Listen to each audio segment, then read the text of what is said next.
Hello friends, কেমন আছো সবাই? Welcome to my another travel blog. আজকে আমরা কক্সবাজার যাচ্ছি। খুব সকাল সকাল স্টেশনে চলে আসলাম কক্সবাজারে যাওয়ার উদ্দেশ্যে। আমাদের ট্রেন চলে আসলো, পর্যটক এক্সপ্রেস ট্রেন। ভিডিও হ্যালো, কোথায় যাচ্ছ আয়ান তুমি? কক্সবাজারে। আমি, লতা, আয়ান, ডক্টর নাইম, ডক্টর নিশাদ সহ আমরা কক্সবাজারের উদ্দেশ্যে রওনা হয়েছি। সকালবেলা নাস্তা ছিল আমাদের খিচুড়ি, লতা বাসা থেকে রান্না করে নিয়ে আসছিল। সিলেটের উপকূল এক্সপ্রেস ট্রেনের সাথে আমাদের ক্রসিং হচ্ছিল। দুটা ট্রেনই খুবই গতিসম্পন্ন। আমরা আজকে পর্যটক এক্সপ্রেস ট্রেনে ভ্রমণ করছি। পর্যটক express train non stop train, Chittagong একটা স্টপেজ দিবে। ট্রেনটা বেশ সুন্দর। ট্রেনের মধ্যে সিসিটিভি ক্যামেরাও আছে। যে অসম্ভব সুন্দর একটি বাঁক। আমি আর আয়ান একটু ট্রেনটা ঘুরে দেখতে বের হলাম। আয়ান জায়গায় বসে থাকতে চায় না। এটা নন এসি একটি কেবিন, আমাদের কেবিনটা যদিও এসি। আমরা কুমিল্লা 14 গ্রামের যে সেই উঁচু উঁচু পাহাড় এবং সীতাকুণ্ড রেঞ্জের যে পাহাড়, এই এলাকায় চলে আসছি। এলাকাটা সত্যি অনেক সুন্দর। আমাদের এসি কেবিনের জানালা এত ময়লা ছিল যে আসলে ভালো মতো ভিডিও করতে পারতেছিলাম না এবং বাইরে কোনো কিছু দেখতেও পারতেছিলাম না। এত সুন্দর দৃশ্য। বসে একটি পানি কিনে একটু টিস্যু কিনে জানালা নিজেই পরিষ্কার করলাম। আয়ন ভিডিও করে দিচ্ছিল। এটা চট্টগ্রাম রেল স্টেশন। এখানে সে একটি বিরতি নেয়, ইঞ্জিন ঘোরায়। যাই হোক, তো আবার আমরা কক্সবাজারের উদ্দেশ্যে রওনা হলাম। আয়ান চট্টগ্রাম এসে একটু বাইরে আসলো। চট্টগ্রাম রেল স্টেশনটা এখনও ওরকম আধুনিকীকরণ হয় নাই, এদিকে কিছু কাজ বাকি আছে। এই যে আমরা চলে আসলাম এখন কালুরঘাট ব্রিজ, কালুরঘাট সেতু, ঐতিহাসিক কালুরঘাট। এখানে বৃষ্টিতে রেল লাইন বেশ ক্ষতিগ্রস্ত হয়েছিল। রেলকর্মীরা ধাক্কা দিয়ে আমাদের ট্রেন সরাচ্ছিল। এই যে সেই ঐতিহ্যবাহী কালুরঘাট ব্রিজ। কালুরঘাট ব্রিজ দেখার জন্য আমি অনেক এক্সাইটেড ছিলাম।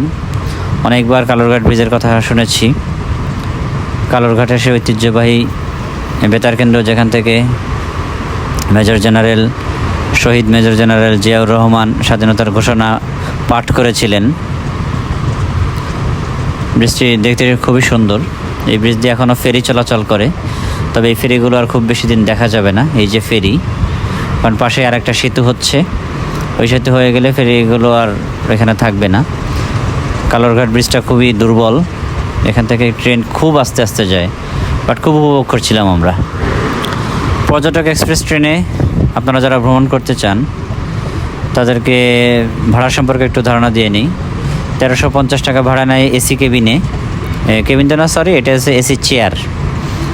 আর নন এসিতে ভাড়া নেবে 650 টাকা কক্সবাজার পর্যন্ত।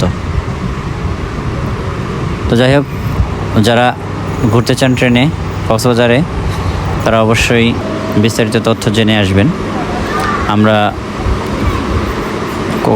কক্সবাজারের চকরিয়া রেল স্টেশনে দাঁড়িয়েছিলাম। একটি ক্রসিং ছিল, পর্যটক এক্সপ্রেস ট্রেনটা আমাদের ক্রসিং করছিল। এই স্টেশনগুলোর পেছনে এত টাকা খরচ করা হচ্ছে, এটা আসলে খুবই দুঃখজনক যে এই এলাকায় খুঁজলে 500 মানুষও পাওয়া যাবে না, কিন্তু তাদের জন্য এত টাকা খরচ করে এখানে রেল স্টেশন করা হয়েছে। অথচ আমাদের দেশে, বিশেষ করে আমাদের শ্রীপুরেই, বাংলাদেশের প্রায় 64টা জেলার 450টি থানার মানুষ থাকে, অথচ আমাদের খুবই নিম্নমানের রেল স্টেশন এবং কোনো ভালো কোনো ট্রেন বা কোনো ইন্টারসিটি ট্রেন এখানে স্টপেজ দেয় না। অথচ এখানে এই এলাকায় অনেক টাকা খরচ করা হয়েছে। এই যে এলিফ্যান্ট পাস, এই যে বাম পাশে যে এলিফ্যান্ট পাস দেখা যাচ্ছে, এই যে ওয়াল দেওয়া হয়েছে, হাতি যেন পার হয়ে, এটা একটা বন্য এলাকা, হাতি যেন পার হয়ে রেল লাইনের উপরে না আসে এবং এখানে যেন কোনো দুর্ঘটনা না ঘটে, এই জন্য এলিফ্যান্ট পাস দেওয়া হয়েছে। এলিফ্যান্টের জন্য উপরে ফ্লাইওভার বা পাস, এলিফ্যান্ট প্লাস বা ফ্লাইওভারেরও ব্যবস্থা করা আছে। পাহাড়ের ভেতর দিয়ে রাস্তা, রেল লাইন তৈরি করা হয়েছে। এই যে এলিফ্যান্ট পাস, এটার উপর দিয়ে হাতিদের পার হওয়ার জন্য ফ্লাইওভার করে দেওয়া হয়েছে। খুবই পরিকল্পিত একটি রেলপথ, আমার অসম্ভব ভালো লেগেছে। যাই হোক, বিগত সরকারকে ধন্যবাদ এত সুন্দর একটি উদ্যোগ নেওয়ার জন্য। এই এলাকাটা সত্যিই সুন্দর। পাহাড়ের ভিতর দিয়ে এঁকে বেঁকে ট্রেন চলে যায়, রেলপথ তৈরি করেছে।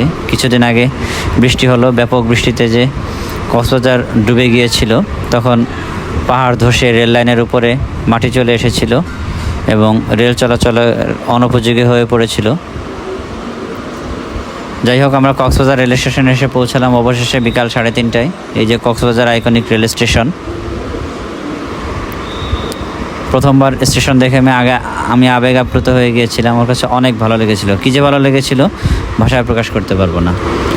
আমরা আমাদের হোটেলের লবিতে চলে এসেছি। আমরা সিগাল হোটেলে উঠেছিলাম। সিগাল হোটেল হচ্ছে বাংলাদেশের প্রথম 5 স্টার হোটেল। আয়ন এবং লতা বিশ্রাম নিচ্ছিল, আমাদেরকে একটা ওয়েলকাম জুস দেওয়া হয়েছিল। এই যে হোটেলের লবি, নিচে রিসেপশন। এই যে আমাদের হোটেলের রুমটা অনেক সুন্দর, বেশ গোছানো, পরিপাটি, খুব পরিষ্কার পরিচ্ছন্ন। রুমের সাথে কমপ্লিমেন্টারি হিসেবে চা, কফি এবং পানি দেওয়া আছে। একটা টিভি আছে। ফার্নিচারগুলো বেশ সুন্দর, কিন্তু বাথরুমটা খুব ছোট ছিল। এই যে জানালা, হিল সাইড ভিউ। আমরা লেক সাইড, সি সাইড পাই নাই, হিল সাইড পেয়েছি। তারপরে রুমটা বেশ ভালোই লেগেছে। খুব বেশি বড় না, ছোট। এখান থেকে কক্সবাজার শহর দেখা যায়। ওই যে নিচে সুইমিং পুলটাও দেখা যাচ্ছে। আমরা কিছুক্ষণের মধ্যে পুলে যাব। আমরা বিচে চলে আসলাম। বিচে এসে আমার মন ভালো হয়ে গেল। এত সুন্দর স্যান্ডি বিচ দেখে, সমুদ্রের ঢেউগুলো, সমুদ্রের গর্জন আমাকে পাগল করে দেয়। সমুদ্র আমাকে সবসময় হাতছানি দিয়ে কাছে টানে। আয়ান খুব মজা করছিল, অসম্ভব মজা করছিল। ও অনেক এক্সাইটেড ছিল। ওর ফার্স্ট টাইম কক্সবাজার ভ্রমণ। ও অনেক মজা করছিল।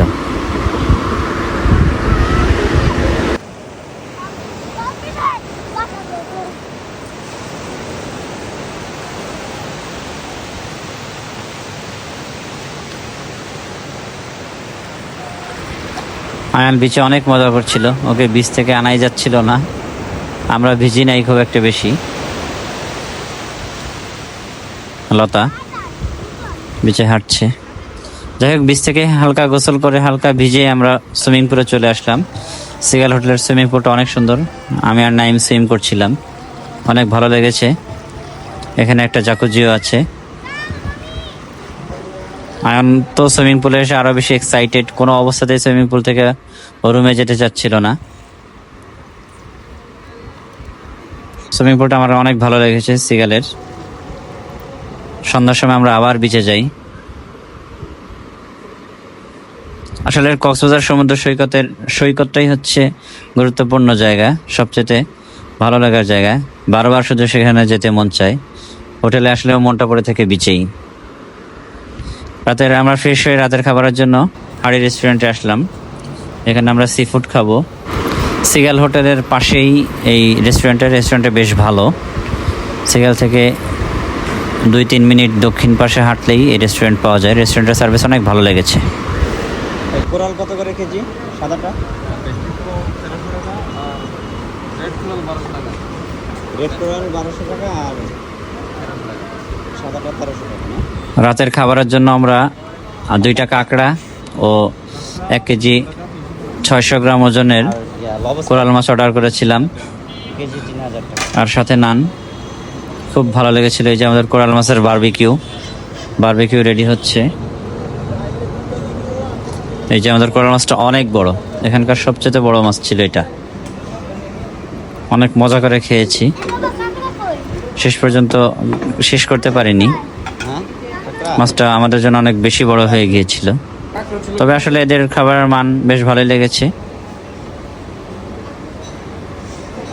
সাথে নান ছিল। সিগাল হোটেলের আরেকটা বিশেষ আকর্ষণ হচ্ছে বাচ্চাদের এই যে চিলড্রেন্স পার্ক। আয়ন এখানে আসার জন্য অনেক এক্সাইটেড ছিল, খেলাধুলা করছিল। এখান থেকে ও রুমে যেতেই চাইছিল না। ওকে নিয়ে প্রায় 12:30 পর্যন্ত এখানে আমি খেলাধুলা করছিলাম। ও অনেক এনজয় করতেছিল। মাঝে মাঝে আসলে বাচ্চাদেরকে নিয়ে একটু বাইরে বের হওয়া দরকার, একটু ঘোরা দরকার। এতে করে ওদের মানসিক বিকাশ ঘটে। ওদেরও আসলে মেন্টাল রিফ্রেশমেন্টের প্রয়োজন। সবসময় ঘরে বদ্ধ থাকতে থাকতে ওরা বোর হয়ে যায়। পড়াশোনার এত প্রেশার, আজকালকার বাচ্চাদের পড়াশোনার অনেক প্রেশার। তো যাই হোক, সকলের কাছে আমার অনুরোধ থাকবে, যাদের বাচ্চা আছে তারা মাঝে মধ্যেই বাচ্চাদেরকে নিয়ে এভাবে একটু হ্যাং আউটে যাবেন, ফ্যামিলিকে একটু সময় দিবেন। কক্সবাজার এসে প্রথম দিন আমরা এভাবেই কাটালাম। 3:30টায় আমরা কক্সবাজার রেল স্টেশন এসে পৌঁছাই। সেখান থেকে হোটেলে আসতে আমাদের আরও আধা ঘন্টা লেগেছিল। পরের পর্বে আমরা কক্সবাজারের দ্বিতীয় দিনের ভ্রমণ সম্পর্কে আপনাদেরকে জানাবো। সকলকে আমাদের সাথে থাকার জন্য ধন্যবাদ এবং কক্সবাজারের দ্বিতীয় দিনের পর্বটা দেখার জন্য সকলকে অনুরোধ রইল।